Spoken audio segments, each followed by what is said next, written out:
ये कहानी है 1938 कैरली नाम के एक आदमी की, हंगेरियन आर्मी में, और वो उस कंट्री का बेस्ट पिस्टल शूटर था।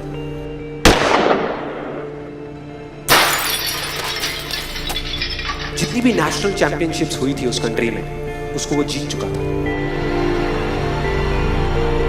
और सबको ऑलमोस्ट कंफर्म था कि 1940s में जो ओलंपिक्स होने वाले हैं उसमें गोल्ड मेडल कैरली को ही मिलेगा। और उसने सालों से ट्रेनिंग करी थी। उसका एक ही सपना था, एक ही फोकस था कि मुझे अपने इस हाथ को दुनिया का बेस्ट शूटिंग हैंड बनाना है, बेस्ट बनाना है, बेस्ट बनाना है। और वो कामयाब हो गया, उसने बना लिया बेस्ट शूटिंग हैंड। सिर्फ 2 साल का फर्क था। 1938 में एक आर्मी का ट्रेनिंग कैंप चल रहा था। क्योंकि वो आर्मी में था तो एक एक्सीडेंट हो गया। उसके उसी हाथ में जिससे उसने गोल्ड मेडल जीतना था, उसमें एक हैंड ग्रेनेड फट गया और वो हाथ चला गया। जो उसका सपना था, जो फोकस था, सब खत्म।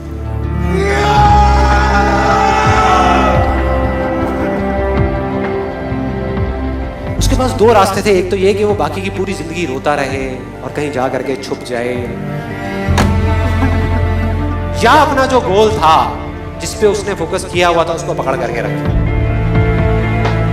तो उसने फोकस किया उस पे नहीं जो चला गया था, जो उसके पास नहीं था। उसने फोकस किया उस पे जो उसके पास था।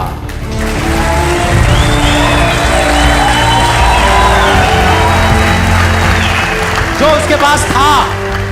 और क्या था उसके पास में? एक लेफ्ट हैंड,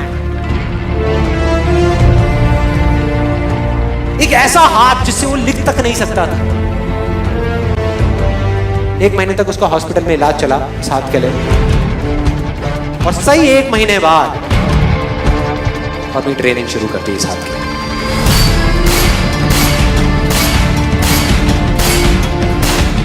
ट्रेनिंग के 1 साल बाद, मतलब कि 1939 में वो वापस आया। नेशनल चैंपियनशिप्स हो रही थी वहीं पे हंगरी में, और बाकी भी बहुत सारे पिस्टल शूटर्स थे वहां पे।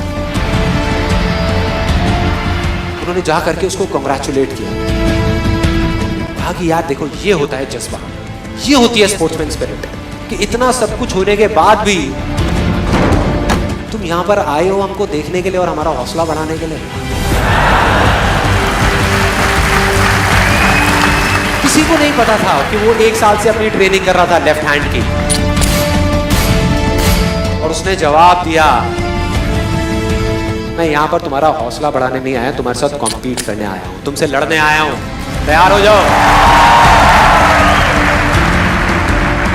और कंपटीशन हुआ। बाकी सब वहां पर जितने भी लोग थे वो कॉम्पीट कर रहे थे अपने बेस्ट हैंड से। ये कॉम्पीट कर रहा था अपने ओनली हैंड से, ओनली हैंड से। कौन जीता? The man with the only hand, Karoly जीत गया। लेकिन वो यहां नहीं रुका।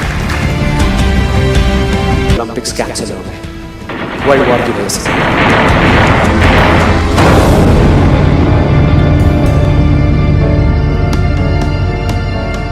उसने अपना सारा फोकस उठा करके कहां डाल दिया?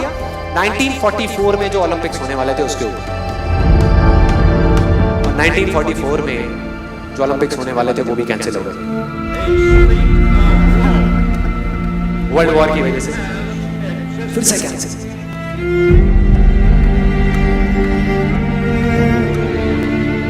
उसने अपना सारा फोकस उठा करके डाल दिया 1948 के ओलंपिक्स में।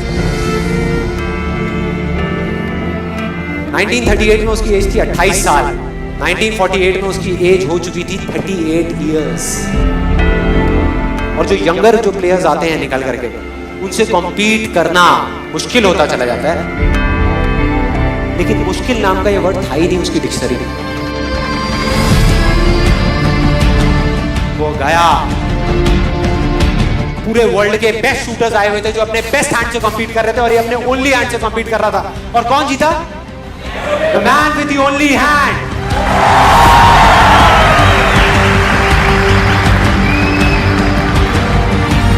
लेकिन वो तब भी नहीं रुका।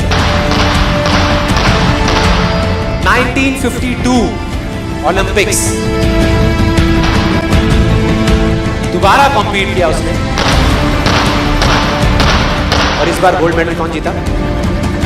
गैरल ली। 4 साल बाद दोबारा से, और पूरी की पूरी हिस्ट्री को बदल करके रख दिया ओलंपिक्स। इस पर्टिकुलर कंपटीशन में उससे पहले किसी भी एथलीट ने लगातार 2 गोल्ड मेडल्स नहीं जीते।